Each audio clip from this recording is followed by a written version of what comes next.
So let me show you how to do something a little bit differently than you're probably doing it now. And not only is it much more productive and much more profitable to the practice, but it's also much easier.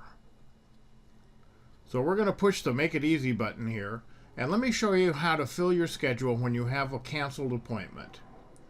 So here's our appointment for today. Nice and productive there, only 3 patients. But bad news, this patient called, Mickey Mouse called this morning and had to break his appointment. Damn. Okay, so we're going to go up there to break appointment. It gives me some options.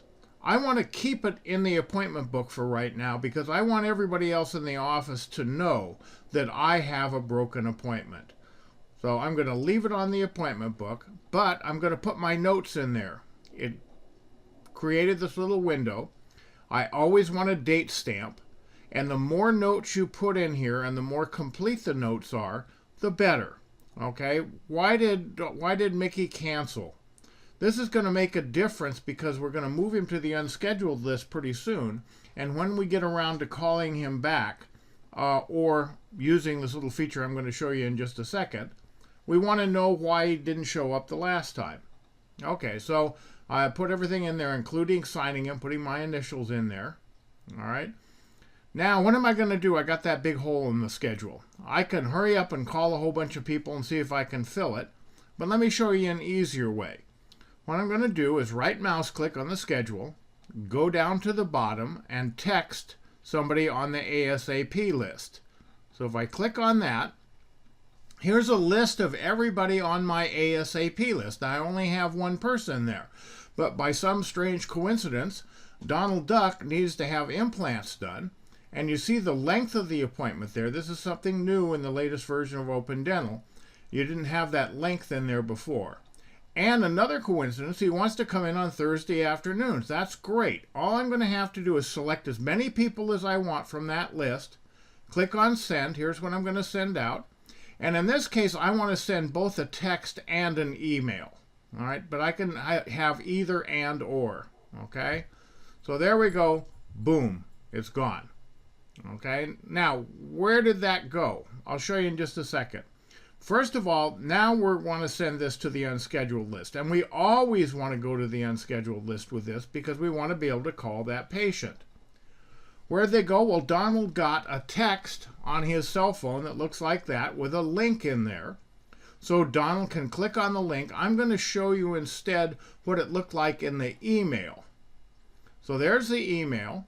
I click on that link right there. Takes Donald to this secure website. There's the appointment right there. Okay, he clicks on that, shows the time. Donald says, yeah, I think that looks pretty good. He can decline the appointment if he wants. He can also click down there and say, don't bug me anymore. But when he clicked OK, it's going to send him this little message that the appointment was moved. So he now has an appointment this afternoon. And he's going to get an automatic reminder from Open Dental the way we have it set up. If I had several people and Donald got it first and somebody else tried to take that appointment, it's going to say, sorry, you lost, too late. So no harm, no foul there. So it's just going to let him know that appointment is no longer available.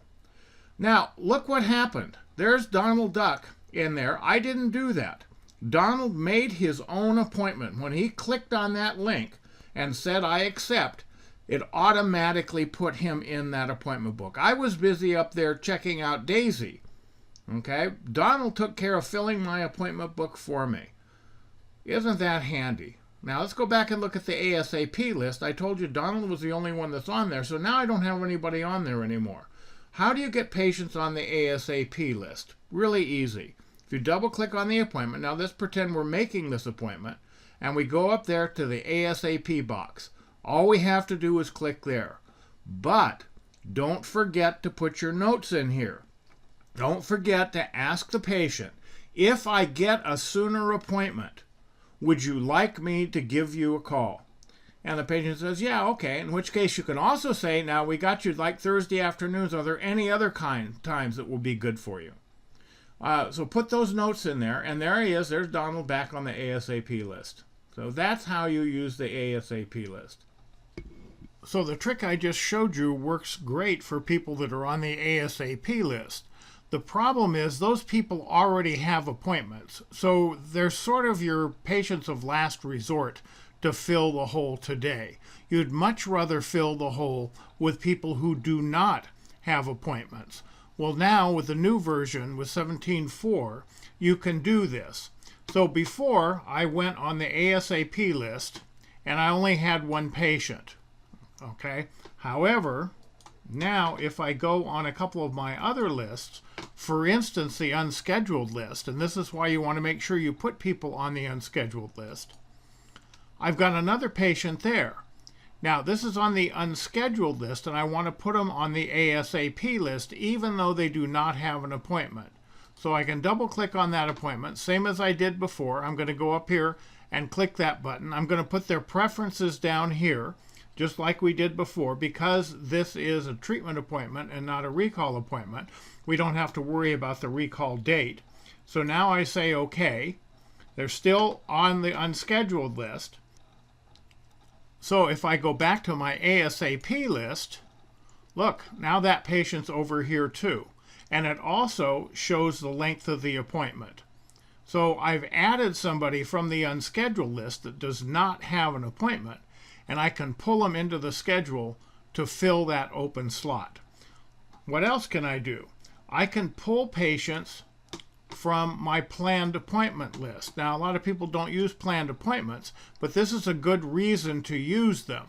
Again, just like I did before, I'm going to go into the appointment, and I'm going to click on that ASAP button. I'm going to put my notes down here. And then, still on that same list, but in addition, I now have that patient over on my ASAP list. So I just pulled two patients that did not have appointments into my ASAP list, and I can highlight these two people and go over and send the text and the email just like I did before. So everyone needs to get in the habit of asking a patient, if I get a sooner appointment, would you like me to contact you? And don't forget to record their preferences for times and days when they can come in. When you start scheduling this way, and especially when you're also using the recalls with the e-services and the web scheduling, it's just a game changer. It is so much more efficient. You're not wasting your time chasing patients with telephone calls and texts. The patients do all the work. They fill your appointment book for you. So you've got more important things to do. Again, this is a game changer. This is the way a modern dental office needs to use modern software.